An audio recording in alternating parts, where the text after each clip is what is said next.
എഫേസോസ് 6:13 മുതലുള്ള തിരുവചനങ്ങൾ. എഫേസോസ് 6:13. അതിനാൽ ദൈവത്തിന്റെ എല്ലാ ആയുധങ്ങളും ധരിക്കുവിൻ. അത് ലോകവുമായിട്ട് നമ്മൾ ഇപ്പൊ ജിയോയെ പോലെ ലോക വക്രതയാർന്ന ലോകമാണ്, വഞ്ചനയാർന്ന ലോകമാണ്, തട്ടിപ്പിന്റെ ലോകമാണ്. അയാളാണ് ഇയാളെ കുടുക്കിയിരിക്കുന്നത്. ആ മന്ത്രിയും ഫസ്റ്റാണ്, അതിനകത്തുണ്ടായിരുന്ന ആക്ടിങ് അക്കൗണ്ടൻ്റ് ഏജൻറ്റുമാരും എല്ലാം കൂടി കുരുക്കിയിരിക്കുകയാണ്. അപ്പോൾ എല്ലാം തന്ത്രമാണ്. അപ്പം അങ്ങനെ ഇതിപ്പോൾ ഈ വക്രതയാർന്ന ലോകത്ത് നിഷ്കളങ്കരും സംശുദ്ധരുമായിരിക്കാൻ വേണ്ടി ലോകത്തിൻ്റെ സ്ഥാപനം മുതൽ നമ്മുടെ ക്രിസ്തു തിരഞ്ഞെടുത്താനുള്ള ബോധ്യത്തോടു കൂടി ദൈവത്തിൻ്റെ എല്ലാ ആയുധങ്ങളും ധരിക്കുവിൻ. 6:13 വായിച്ച്. തിന്മയുടെ ദിനത്തിൽ ചെറുത്തു നിൽക്കാനും. എഫേസ്യസ് 6:13 ഏറ്റു പറഞ്ഞ തിന്മയുടെ ദിനത്തിൽ ചെറുത്തു നിൽക്കാനും എല്ലാ കർത്തവ്യങ്ങളും നിറവേറ്റിക്കൊണ്ട് പിടിച്ചു നിൽക്കാനും അങ്ങനെ നിങ്ങൾക്ക് സാധിക്കും. അതിനാൽ സത്യം കൊണ്ട് അരമുറുക്കി നീതിയുടെ കവചം ധരിച്ച് നിങ്ങൾ ഉറച്ചു നിൽക്കുവിൻ. സമാധാനത്തിന്റെ സുവിശേഷത്തിനുള്ള ഒരുക്കമാകുന്ന പാദരക്ഷകൾ ധരിക്കുവിൻ. സർവോപരി ദുഷ്ടന്റെ ജ്വലിക്കുന്ന കൂരമ്പുകളെ കെടുത്തുന്നതിന് നിങ്ങളെ ശക്തരാക്കുന്ന വിശ്വാസത്തിന്റെ പരിചയെടുക്കുവിൻ. രക്ഷയുടെ പടത്തൊപ്പി അണിയുകയും ദൈവവചനമാകുന്ന ആത്മാവിന്റെ വാൾ എടുക്കുകയും ചെയ്യുവിൻ. അപ്പോൾ ഈ വിഷയങ്ങളെ, ഈ ആത്മീയ യുദ്ധത്തിൽ എപ്പോഴും നമുക്ക് ഉള്ള വിഷയം, ഉപയോഗിക്കേണ്ടതെല്ലാം സ്പിരിച്വൽ വെപ്പൺസ് ഉപയോഗിക്കാൻ പറ്റത്തുള്ളൂ. ലോകത്തിൻ്റെ കള്ളവ്, അവന് നുണ, അല്ലെങ്കിൽ മിണ്ടാതിരിക്കുന്നത്, ചിലപ്പോൾ നുണയുടെ ഫലം ചെയ്യും. ചിലർ മിണ്ടാതിരിക്കുമല്ല. അപ്പം ഇങ്ങനെ തന്ത്രങ്ങളൊന്നും കാണിക്കരുത്. ഇത് ഈ തന്ത്രപരമായ വിഷയങ്ങൾ ഉള്ളത് കൊണ്ടാണ് ഈശോ പറയണത്, ഇങ്ങനെ ഒരു സിറ്റുവേഷനിലേക്ക് നമ്മളെ തള്ളിക്കളയരുത് എന്ന് പ്രാർത്ഥിക്കുന്നുണ്ട്. ഞങ്ങളെ പ്രലോഭനത്തിൽ, അതാ വിഷയം. ആത്മീയ യുദ്ധം നടക്കുമ്പോൾ നമ്മൾ തോറ്റുപോണ കാര്യം എന്ന് വെച്ച് കഴിഞ്ഞാൽ ദൈവത്തിന് നമ്മളെ സഹായിക്കാൻ പറ്റാത്ത അവസ്ഥ കൊണ്ടാണ്. നമ്മൾ തോറ്റുപോകുന്നതിൻ്റെ കാരണം ദൈവത്തിന് നമ്മളെ സഹായിക്കാൻ പറ്റാത്ത അവസ്ഥ നമ്മൾ സാത്താൻ്റെ ആയുധങ്ങൾ ഉപയോഗിക്കുന്നത് കൊണ്ടാണ്. കള്ളത്തരവും വഞ്ചനയും ചതിയും ഒക്കെ ഉപയോഗിക്കുന്നത് കൊണ്ടാണ് ദൈവത്തിന് നമ്മളെ സഹായിക്കുക. ഇത് പ്രാർത്ഥനയ്ക്ക് ഉത്തരം കിട്ടാത്തതിൻ്റെ ഉത്തരവാണത്. മനസ്സിലായില്ലേ? പ്രാർത്ഥനയ്ക്ക് ഉത്തരം കിട്ടാത്തതിൻ്റെയും ഒരു ഉത്തരം ഇതാണ്. എന്താ കാര്യം? ദൈവത്തിന് നിങ്ങളെ കമ്മ്യൂണിക്കേറ്റ് ചെയ്യാൻ പറ്റണില്ല. കാര്യം എന്താ? നിങ്ങളുടെ കയ്യിരിക്കുന്ന ആയുധങ്ങളെല്ലാം തന്നെ സാത്താൻ്റെ ആയുധങ്ങളാണ്. വഞ്ചന, കളവ്, ചതി, അഹങ്കാരം, ഈ സാധനങ്ങളൊക്കെ ഇരിക്കുകയാണ്. ഈ സാധനം വെച്ചുകൊണ്ട് ദൈവത്തിൻ്റെ ആയുധങ്ങൾ തരത്തില്ല, ഉപയോഗിക്കാൻ പറ്റത്തില്ല. അങ്ങനെയാണ് നമ്മൾ പല സമയത്തും പരാജിതരായി മാറുന്നത്. ഇനി ജയിച്ചു എന്ന് നിങ്ങൾ പറയുന്നത് തന്നെ പലപ്പോഴും ദൈവത്തെ കൊണ്ടായിരിക്കത്തില്ല, നിങ്ങളുടെ തെമ്മാടിത്തരം കൊണ്ട് ജയിക്കാം. അങ്ങനെ ഒരു ജയം നമുക്ക് വേണ്ട എന്ന് നിശ്ചിതമായ ഒരു നിലപാടെടുക്കാൻ ഒരു ഉടമ്പടി പങ്കാളിക്ക് കഴിയണം. പ്രാർത്ഥിക്കുക. കർത്താവായ ദൈവമേ, സ്വർഗത്തിന്റെ ആയുധങ്ങൾ ഉപയോഗിച്ച് ലോകത്തിന്റെ പ്രലോഭനങ്ങളോട് അടരാടാൻ, ദൈവത്തിന് യോഗ്യമായ പങ്കാളിയായി പരിലസിക്കാൻ എന്നെ പുനരഭിഷേകം ചെയ്യണമേ.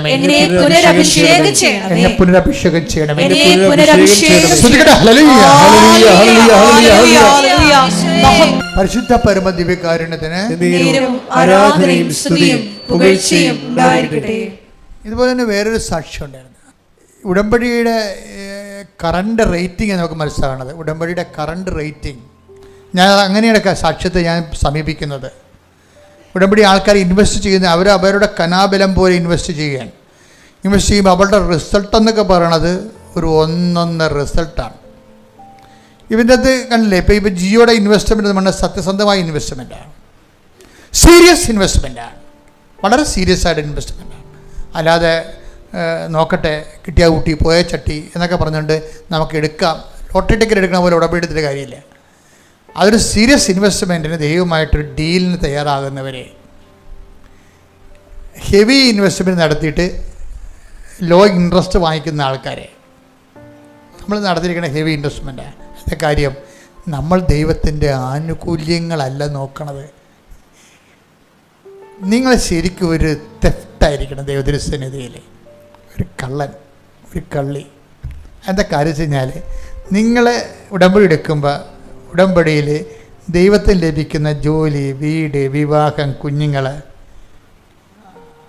അതൊക്കെ നിങ്ങളിങ്ങനെ പറയുമെങ്കിലും നിങ്ങളുടെ ഉദ്ദേശം വേറെ ആയിരിക്കണം. എന്തായിരിക്കണം? ദൈവം തന്നെയായിരിക്കണം. ദൈവത്തിന് തോന്നണം അത് ഇവളെ ജോലിക്ക് വേണ്ടിയല്ല എൻ്റെ പുറകെ നടക്കുന്നത്, എന്നെ തന്നെ കൊണ്ടുപോകാൻ വേണ്ടിയാണെന്ന് തോന്നണം.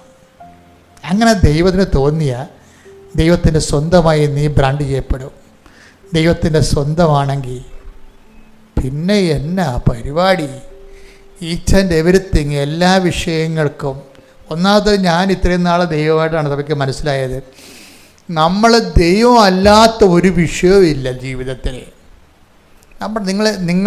നമ്മുടെ ജീവിതത്തിൽ ഇപ്പം നിങ്ങളുടെ സ്വകാര്യതയിൽ നിങ്ങൾക്ക് തന്നെ വലുതും ചെറുതുമായിട്ടുള്ള സ്വകാര്യത ഉണ്ടാകും. പക്ഷെ നിങ്ങളുടെ എല്ലാ വിഷയങ്ങളും ദൈവത്തിന് ഒരേ റേറ്റിങ്ങിലും പ്രാധാന്യത്തിലാണ് ദൈവം അക്സെപ്റ്റ് ചെയ്യണത്. ഇനി ആ വിഷയം അതിനേക്കാൾ ഭംഗിയായിട്ട് ചെയ്യാൻ നിലവിലുള്ള സാധ്യതകളെക്കാൾ മികച്ച സാധ്യതയാണ് ദൈവത്തിനുള്ളത്. കഴിഞ്ഞ ദിവസങ്ങളിലെ റാഫേൽ ഷീബ റാഫേൽ നമ്മുടെ തൃശ്ശൂർ സെൻറ് തോമസ് കോളേജിലൊരു പ്രൊഫസറാണ്. എനിക്ക് ഇഷ്ടപ്പെട്ടൊരു സാക്ഷ്യങ്ങളൊന്നായിരുന്നു. ഇവരുടെ സാക്ഷ്യം എന്ന് പറയുന്നത്, ഇവരൊരു സുവോളജിസ്റ്റാണ്. സുവോളജി എന്ന് പറയുന്നത് ഈ ഇൻസെക്ട്സിനെയൊക്കെ പഠിക്കത്തില്ലേ, അതിനെക്കുറിച്ചുള്ള റിസേർച്ചാണ്. അപ്പോൾ ഇവരുടെ PhD, ഇവർ പ്രൊഫസറാണ്. ഇവരുടെ PhD തീസിസ് വിചിത്രമായൊരു സബ്ജക്റ്റാണ്. സിൽവർ ഫിഷ് എന്ന സംഭവമാണ്. സിൽവർ ഫിഷ് ഇരട്ടവാലൻ. കേട്ടാൽ ഇംഗ്ലീഷ് നമ്മളാണ് ഇരട്ടവാലൻ, രണ്ടാവാല, 3 വാലെന്നൊക്കെ പറയണത്. സാഹിബ് അടിപൊളി ഭാഷയായിട്ടിരിക്കണം. സിൽവർ ഫിഷ് സംഭവം ഇരട്ടവാലനാണ്, പക്ഷെ അതിനെക്കുറിച്ചുള്ള ഗവേഷണമാണ്. അപ്പോൾ എന്താ കുഴപ്പമെന്ന് പറയുന്നത്, ഇതൊരു കുഴപ്പം പിടിച്ച സബ്ജക്റ്റാണ്. നിങ്ങൾക്ക് ഓർക്കും ഇരട്ടവാലിനെക്കുറിച്ച് എന്നാ ഗവേഷണം നടത്താനാണെന്ന്. അങ്ങനെയല്ല. ആ ഗവേഷണം നടത്താൻ വേണ്ടി നമ്മളല്ല പ്രശ്നമായി പോയത്. ഒന്നാമത്തല്ല, ഇതിനെക്കുറിച്ച് വേറെ സ്റ്റഡീസൊന്നുമില്ല. വളരെ റയർ സബ്ജക്റ്റാണ്, വേറെ ആരും പഠിച്ചിട്ടില്ല. അതോടുകൂടി 2019-18 പ്രോജക്റ്റാണ്. 2022 വന്നിട്ടും ഒരടി പോലും മുന്നോട്ട് പോകണില്ല. ഒരു പാരഗ്രാഫ് പോലും എഴുതാൻ പറ്റണില്ല. കാര്യം ഇതിൽ നിന്ന് ആരും ഗൈഡ് ചെയ്യാനില്ല. അപ്പോൾ 3 കൊല്ലം വേസ്റ്റായിപ്പോയി. അപ്പം ഷീബയുടെ അമ്മ പറഞ്ഞ്, നീ പോയി ഉടമ്പടി എടുക്ക്, മാതാവിൻ്റെ അടുത്ത് നിനക്ക് മാർഗം ഉണ്ടാകുമെന്ന് പറയും. അപ്പോൾ പ്രൊഫസർ പറയുന്നൊരു വിഷയം എന്ന് പറയണത്, why should I take covenant? I myself is A good and ഒരു ജസ്റ്റ് കാത്തലിക്കാണ്. അവിടെയാണ് വിഷയം. കണ്ടാ അവരുടെ ഫസ്റ്റ് റെസ്പോൺസ് കണ്ട, ഞാൻ എന്തിനാണ് ഉടമ്പടി എടുക്കണത്? ഞാൻ നല്ലവണ്ണം പ്രാർത്ഥിക്കുന്ന ആളാണ്, കുർബാന കൂടുന്ന ആളാണ്, കുടുംബ പ്രാർത്ഥന ഉള്ള ആളാണ്, ബൈബിൾ വായിക്കുന്ന ആളാണ്. Why should I take covenant? അപ്പം ഞാൻ കണ്ടൻറ്റഡാണ്. ഫസ്റ്റ് സ്റ്റെപ്പ് അതാണ്. ഈ സ്റ്റെപ്പിന് ഈ ബ്രേക്ക് ത്രൂ ചെയ്യാതെ നമുക്ക് പിന്നീട് കാര്യം, നീ ഇപ്പം ഇങ്ങനെയാണെന്ന് പറഞ്ഞാലും, നീ ഓക്കെയാണ്, ആധ്യാത്മികമായിട്ട് ഓക്കെ ആണെന്ന് പറഞ്ഞാലും, ദൈവം നിന്നെ ഉടമ്പടി സംഭവിക്കണത് എന്താണ്? ദൈവം നിന്നെ ഹെൽപ്പ്, ഇത്രയും ഇതെല്ലാം ഓക്കെ ആയിട്ട് നീ കുർബാനയ്ക്ക് പോകുന്നുണ്ട്, നീ കുടുംബ പ്രാർത്ഥന മുടക്കണില്ല, നീ കർത്താവിൻ്റെ രീതിയിൽ തന്നെ ഒരു വിശുദ്ധ ജീവിക്കുന്നുണ്ട്, പ്രത്യേകിച്ച് പാപങ്ങളൊന്നും ചെയ്യണില്ല എന്ന് പറഞ്ഞാലും, ചില സബ്ജക്റ്റ് ദൈവത്തിൻ്റെ നീ കാണുന്നത് ഈ അപ്ഗ്രഡേഷൻ എന്ന സംഭവമുണ്ട്. അറിയാമല്ലോ, നമ്മൾ പണ്ടിരുന്ന പോലെയാണ് എപ്പോൾ ഇരിക്കുന്നത് അല്ല. ഇനിയിപ്പോൾ കണ്ണു മേയ്ക്കുന്ന നേരത്ത് നാം എല്ലാം രൂപാന്തരപ്പെട്ട് അവനെപ്പോലെ ആകുന്നേ പറയും. അപ്പോൾ മനുഷ്യൻ വളർന്നുകൊണ്ടേയിരിക്കണം, ദൈവത്തിലേക്ക് വളർന്നുകൊണ്ടേയിരിക്കുകയാണ്. അപ്പോൾ അതുകൊണ്ട് തന്നെയാണ് ഈ വളർച്ച ദൈവം ആഗ്രഹിക്കുന്നുണ്ട്. ഇതിൻ്റെ ചാലഞ്ച് എന്ന് പറയണത് കർത്താവ് തന്നെ ഈ ചാലഞ്ച് കൂട്ടുകയല്ലാതെ കുറച്ചിട്ടില്ല. കർത്താവ് പറഞ്ഞു, B perfect as your heavenly father is perfect. കർത്താവ് എന്താ പറഞ്ഞത്? എൻ്റെ സ്വർഗസ്ഥനായ പിതാവ് പരിപൂർണനായിരിക്കുന്ന പോലെ നിങ്ങളും പരിപൂർണ്ണ. അപ്പോൾ നമുക്ക് നല്ല ചാലഞ്ച് തന്നിട്ടുണ്ട്. നമുക്ക് ജീവിത ആവശ്യങ്ങളുണ്ടോ, അതിന് സമ്മർദ്ദമുണ്ടോ, അത് നിനക്ക് മാത്രം ചെയ്യാൻ പറ്റുമോ, നിനക്ക് ചെയ്യാൻ പറ്റത്തില്ലേ? The defied of that fact, the challenges that be perfect as you have a father is perfect. നീ ദൈവപിതാവിനെ പോലെ പരിശുദ്ധനായിരിക്കാൻ പരിപൂർണനായിരിക്കാൻ ദൈവം നമുക്കൊരു വെല്ലുവിളി തന്നിരിക്കുകയാണ്. നമുക്കത് സ്വീകരിക്കാതെ മുന്നോട്ട് പോകാൻ പറ്റത്തില്ല. കാരണം നമുക്ക് ജീവിതം പിന്നോട്ടല്ല, ക്രിസ്തീയ ജീവിതം മുന്നോട്ട് നിത്യതയിലേക്കാണ് പോകണത്.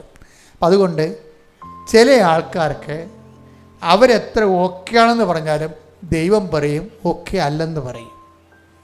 നിങ്ങൾ ഓക്കെ അല്ല എന്ന് പറയുന്നതിൻ്റെ സൂചനയാണ് നിങ്ങളുടെ നിലവിലുള്ള ആധ്യാത്മികമായ പരിചരണങ്ങളെ കൊണ്ട് ജീവിതാവസ്ഥകൾക്ക് മാറ്റമില്ലാതെ തുടരുന്നത്. അത് തന്നെയാണ് ഇപ്പോൾ ഷിബ പറയണത്. Why should I take covenant? ഞാനൊരു കാത്തലിക്കാണ്, ജസ്റ്റിഫൈഡ് ആയിട്ടുള്ള ലൈഫുള്ള ആളാണ്. അപ്പോൾ അമ്മ പറഞ്ഞു, എന്നിട്ടും ഇതൊന്നും നടക്കണില്ലല്ലോ, 3 കൊല്ലം വയസ്സായില്ലേ, ഇത്രയും വൃത്തിയും മെനയായിട്ട് ജീവിച്ചിട്ടും 3 കൊല്ലം വയസ്സായില്ലേ, ഇനിയിപ്പോൾ നമ്മുടെ മുമ്പിൽ കേരളത്തിൽ ഓപ്ഷൻ ഉള്ളത് എന്താണ്? ഉടമ്പടിയേ ഉള്ളൂ. അതാണ് അമ്മയ്ക്കറിയാം, ബോധമുണ്ട്. അപ്പോൾ അവൾക്കത് മനസ്സിലായപ്പോൾ അവളൊന്ന് ഉടമ്പടി എടുത്തു. ഷിബ ഉടമ്പടി എടുത്തതിന് ശേഷം, ഉടമ്പടി എടുത്ത് കഴിയുമ്പോൾ എന്താണ്, നമ്മൾ വേറൊരു ലിങ്ക് ഓപ്പൺ ചെയ്യണം ദൈവമായിട്ട്. ഒരു എക്സ്ട്രാ ലിങ്ക് നമ്മൾ ദൈവമായിട്ട് ഓപ്പൺ ചെയ്യണം. വേറെ ഒരു കമ്മ്യൂണിക്കേഷൻ പ്ലാറ്റ്ഫോം ഇവിടെ എമർജ് ചെയ്ത് വരികയാണ്. അത് നമ്മൾ നേരത്തെ കണ്ട കാര്യങ്ങളല്ല. ദൈവത്തിന് കൂടുതൽ ലോഡായിട്ടുള്ള കാര്യങ്ങൾ നമ്മളോട് കമ്മ്യൂണിക്കേറ്റ് ചെയ്യാൻ പറ്റും. ഇവിടെ അതനുസരിച്ച് തന്നെ അപ്ഗ്രേഡ് ചെയ്തു, ആധ്യാത്മിക ജീവിതം അപ്ഗ്രേഡ് ചെയ്തു. കുർബാന മുടക്കാറില്ല. ഇപ്പോൾ പറയണത്, എനിക്ക് തൃശ്ശൂർ ഇത്രയും പള്ളിയുണ്ടോയെന്ന് എനിക്കറിയത്തില്ലായിരുന്നെന്ന്. കാര്യം എല്ലാ പള്ളിയിലെയും കുർബാന ഏത് സമയത്താണ് എനിക്കറിയാം. അതിന് എവിടെ ഞാൻ എത്ര ബിഷി ഷെഡ്യൂളാണെങ്കിലും എവിടെയെങ്കിലും പോയി കുർബാന അർപ്പിച്ച് കർത്താവിനെ സ്വീകരിച്ചിട്ട് മാത്രമേ ഞാൻ കിടന്നുറങ്ങത്തുള്ളൂ. ഇപ്പം നിലപാട് മാറി, അപ്ഗ്രേഡ് ചെയ്ത്, ആധ്യാത്മിക അപ്ഗ്രേഡ് ചെയ്തു. അതനുസരിച്ച് ബൈബിൾ വായിക്കാൻ തുടങ്ങി. ബൈബിൾ വായിക്കാൻ കാരണം മുമ്പ് ഞാൻ കുടുംബ പ്രാർത്ഥനയ്ക്ക് 3 മിനിറ്റേ ബൈബിൾ വായിക്കത്തുള്ളായിരുന്നു. ഇപ്പോൾ ഞാൻ മസ്റ്റായിട്ട് ഒരു അരമണിക്കൂർ ബൈബിൾ വായിക്കും. എന്താ കാരണം എന്ന് വെച്ച് കഴിഞ്ഞാൽ ബൈബിൾ എഴുതിയിട്ടുണ്ട് എന്താണ്, ദൈവത്തിനൊന്നും അസാധ്യമല്ലെന്ന്. അതാണ് വിഷയം. അത് നമ്മളെ കേട്ടിട്ടുണ്ടത്. പക്ഷേ ഷീബ കേട്ടിരിക്കുന്നത് വേറെ ഷീബ കേട്ടിരിക്കുന്നത് വേറെ ലെവലിലാണ്. വെച്ചാൽ ഇവൾക്ക് അസാധ്യമായി പോയില്ലേ, എന്ത് 3 കൊല്ലം ഈ ഇരട്ടപ്പാലിൻ്റെ പുറകെ നടന്നിട്ട് ഒരു അരപ്പേജ് പോലും എഴുതാവത്തില്ലല്ലോ. അപ്പം അസാധ്യമാണ്. അപ്പോൾ ബൈബിളാണ് പറയണത് ലൂക്കാ 1:37 ദൈവത്തിനൊന്നും അസാധ്യമല്ലല്ലോ എന്ന്. അപ്പം അസാധ്യമല്ലെന്ന് ലോകത്തോട് പറയുന്ന ഒരേ ഒരു പുസ്തകമാണിത്. കൈയടിക്കൽ ശ്രുതികട ഹല്ലേലൂയ.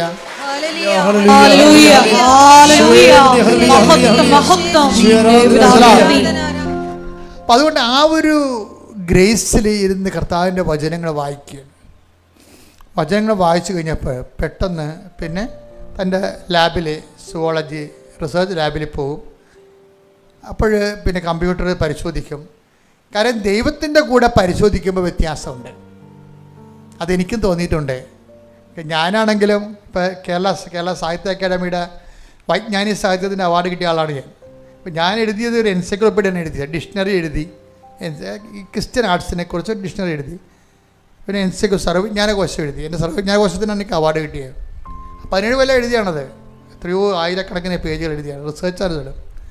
അപ്പോൾ നമ്മൾക്ക് ചിലയിടത്ത് ചെന്നാൽ നമുക്ക് ഒരു പിടിയും കിട്ടത്തില്ല, പിന്നെ മുന്നോട്ട് പോകാൻ പറ്റത്തില്ല. ഞാൻ എന്ത് ചെയ്യും, ഞാൻ എന്നുകൊണ്ട് കണ്ണെടുത്തൊരു ജപമാല ചെല്ലും. അപ്പോൾ നമുക്കൊരു വെളിച്ചം കർത്താവ് തരും, ഇതാണ് വഴി, ഇതിലേ പോവുക. അത് ഭയങ്കര സംഭവമാണത്. അപ്പോൾ എനിക്ക് ഷീബ പറഞ്ഞപ്പോൾ എല്ലാം എനിക്ക് പെട്ടെന്ന് മനസ്സിലാവും. കാര്യം ഞാൻ ആ വഴിയിലൂടെ ഒന്ന് നേരത്തെ വേറൊരു വിഷയത്തിൽ സഞ്ചരിച്ച കാരണം നമ്മൾ ഡെഡ് ലോക്കാണെന്ന് കണ്ടു കഴിഞ്ഞാൽ ദൈവം വേറെ ഒരു ബൈഫർക്കേഷൻ നടത്തും. അത് അവിടെ ലോക്കായി കിടക്കട്ടെ, നമുക്ക് നമ്മളെ വേറെ വഴിയിലൂടെ കൊണ്ടുപോകും. അത് ദൈവമായിട്ട് ജീവിക്കുന്നത് ദൈവം ഇങ്ങനെ നയിക്കും. ഇവിടെ തന്നെ കമ്പ്യൂട്ടർ ഓൺ ചെയ്ത് എത്രയോ പ്രാവശ്യം കമ്പ്യൂട്ടർ ഓൺ ചെയ്ത് വർക്ക് ചെയ്തിരിക്കുന്ന സമയത്ത് പെട്ടെന്ന് ഗ്രേസ് സ്മിത്ത് എന്നും പറഞ്ഞ് ഒരു പ്രൊഫസറിൻ്റെ ലിങ്ക് കിട്ടി.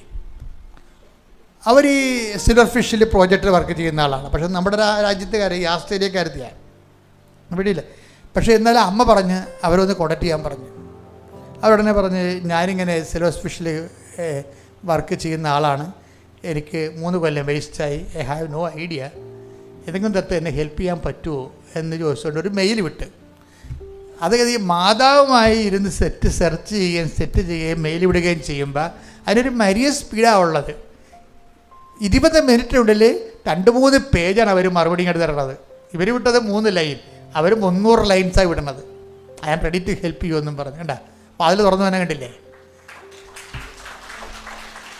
വാതിൽ തുറന്നു തന്നെ കണ്ടില്ല. 3 കൊല്ലം അടച്ചിരുന്ന വാതിൽ കാണാത്ത വാതിൽ, മരിയൻ വാതിൽ തുറന്നു വരികയും അപ്പോൾ പിന്നീട് അവർ ഗൈഡായിക്കൊണ്ട് ഇവരെ ഹെൽപ്പ് ചെയ്യാൻ തുടങ്ങി.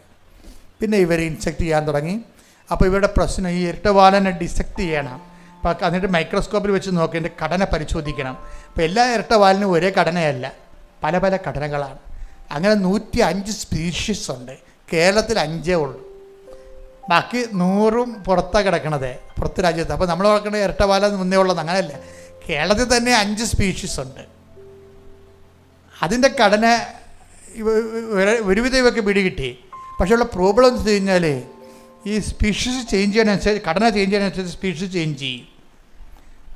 കാണുമ്പോഴൊക്കെ ഒരുപോലെ ഇരിക്കുമെങ്കിൽ വർഗം ചേഞ്ച് ചെയ്യും. അപ്പോൾ ഇത് ഒരു വർഗം കഴിഞ്ഞ് മറ്റൊരു വർഗത്തിലേക്കുള്ള വ്യത്യാസം എന്താണെന്ന് നോക്കണമെന്നുണ്ടെങ്കിൽ ഈ മൈക്രോസ്കോപ്പിലൂടെ നോക്കിയാലും കണ്ടുപിടിക്കാൻ പറ്റത്തില്ല.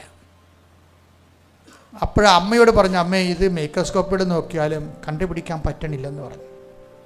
എനിക്കത് മനസ്സിലാവില്ല, എൻ്റെ കണ്ണിന് ഇത്രയും പവറില്ല എന്ന് പറഞ്ഞു.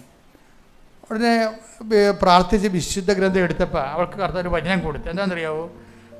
Take the word of God. ശ്രുതിയുടെ ഹല്ലേലൂയ. പ്രഭാഷകൻ 23:19.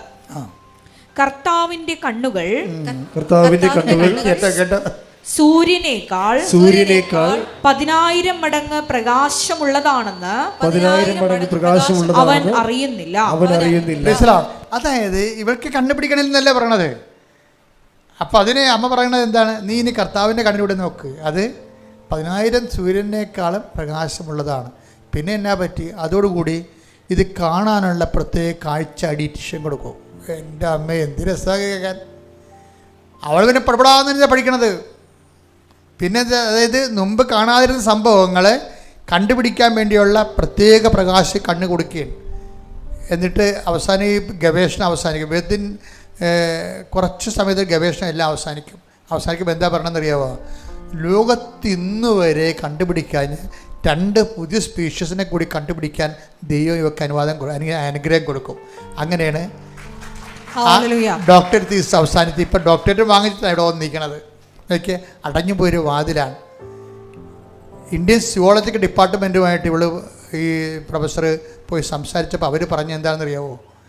ഈ സ്പീഷീസിൽ നിന്നെ ഹെൽപ്പ് ചെയ്യാൻ ഇവിടെ ആരുമില്ല, അതുകൊണ്ട് നിങ്ങൾ ബെറ്റർ ടു സ്റ്റോപ്പ് ഇറ്റ്. അപ്പോൾ മനുഷ്യൻ നമുക്ക് തരുന്ന ഉപദേശം എങ്ങനെയായിരിക്കും? പക്ഷേ കർത്താവ് നമുക്ക് തന്നെ ഉപദേശം എന്തായിരിക്കും? നീ സ്റ്റോപ്പ് ചെയ്യരുത്, കർത്താവിൻ്റെ കണ്ണുകൾ നിനക്ക് തരാം, നീ മുന്നോട്ട് പോകാൻ പറയും. നിൻ്റെ ദൈവം നിന്നോടും പറഞ്ഞതാണ്, നീ മുന്നോട്ട് പോവുക. ശ്രുതികട്ടെ ഹല്ലേലൂയ.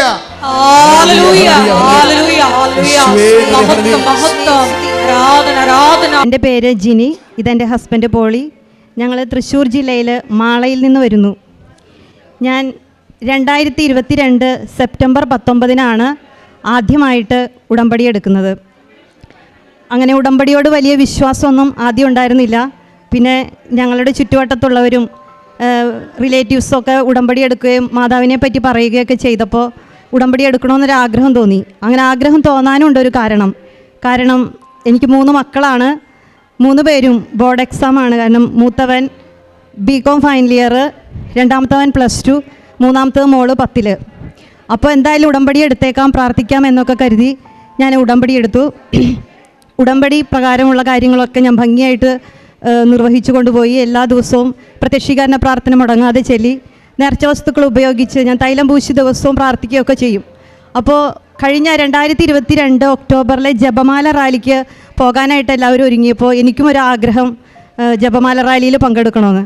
അങ്ങനെ ജപമാല റാലിക്ക് വേണ്ടി വെറുതെ അങ്ങ് പോയാൽ പോരല്ലോ, നന്നായിട്ട് പ്രാർത്ഥിച്ച് ഒരുങ്ങി പോകേണ്ടതെന്ന് വെച്ചാൽ ദിവസവും മുടങ്ങാതെ തന്നെ ബൈബിൾ വായിക്കുകയൊക്കെ ചെയ്ത് ഉറങ്ങുന്നതിന് മുൻപ് എങ്ങനെയും ബൈബിൾ വായിച്ചിട്ടേ ഞാൻ കിടക്കാറുള്ളൂ. അങ്ങനെ ജപമാല റാലിക്ക് പോരുന്നതിൻ്റെ ഒരാഴ്ച മുന്നേ ഞാൻ ബൈബിൾ വായിച്ചുകൊണ്ടിരിക്കലേ പെട്ടെന്ന് എൻ്റെ റൈറ്റ് ബ്രസ്റ്റിൽ ഒരു ചെറിയ ലംബ് എനിക്ക് കാണാൻ പറ്റി. പക്ഷെ ഞാൻ അപ്പോഴൊന്നും വീട്ടിൽ പറഞ്ഞില്ല. കാരണം എന്താണെന്ന് വെച്ചാൽ എന്നെ ജപമാല റാലിക്ക് വിട്ടില്ലെങ്കിലോ, അപ്പോൾ അതുകൊണ്ട് പറഞ്ഞില്ല. എനിക്കങ്ങനെ പ്രത്യേകിച്ച് വേദനയോ പ്രശ്നങ്ങളോ ഒന്നും ഉണ്ടായിരുന്നില്ല. ഞാനതവിടെ ഇരിക്കട്ടെ എന്ന് കണക്കാക്കി അങ്ങനെ കൊണ്ടു നടന്നു. പിന്നെ ജനുവരി ആയപ്പോഴേക്കും എൻ്റെ റൈറ്റ് ഹാൻഡ് അനങ്ങാതായി. എനിക്ക് ജോലിയൊന്നും ചെയ്യാൻ പറ്റണില്ല, വീട്ടിൽ പിള്ളേരെ കാര്യങ്ങളൊന്നും ഭംഗിയായിട്ട് നോക്കാൻ പറ്റണില്ല. അപ്പോൾ ഞാൻ വീട്ടിൽ പറഞ്ഞു, എനിക്ക് എന്തായാലും ഡോക്ടറെ കാണണം, എന്താണെന്ന് അറിയില്ലല്ലോ എന്ന് പറഞ്ഞു. അങ്ങനെ ഞങ്ങൾ ഡോക്ടറെ കാണാനായിട്ടൊരു ഗൈനക്കോളജിസ്റ്റിനെ ചെന്ന് കണ്ടു. അപ്പോൾ ഡോക്ടർ പറഞ്ഞു പെട്ടെന്ന് എന്നെ സ്കാൻ ചെയ്യണം എന്ന് പറഞ്ഞു. സ്കാൻ ചെയ്ത റിസൾട്ട് കണ്ടപ്പോൾ ഡോക്ടർ പറഞ്ഞു എത്രയും പെട്ടെന്ന് ഒരു സർജനെ കാണാൻ പറഞ്ഞു. അങ്ങനെ സർജനെ കാണാൻ പറഞ്ഞപ്പോൾ തന്നെ അന്ന് തന്നെ ഉച്ച കഴിഞ്ഞിട്ട് വീണ്ടും വേറൊരു ഹോസ്പിറ്റലിൽ പോയി സർജനെ കണ്ടു. സർജനെ കണ്ടപ്പോൾ സർജൻ എന്നോട് പറഞ്ഞു ഇത് ബയോപ്സിക്ക് എടുക്കണമെന്ന് പറഞ്ഞു. ബയോപ്സി എന്ന് കേട്ടപ്പോൾ തന്നെ വളരെ വിഷമമായി. കാരണം എന്തിനാണ് ഇങ്ങനെ ബയോപ്സി ചെയ്യണം, എന്താണ് അസുഖം എന്നുള്ളൊരു പേടിയായിരുന്നു.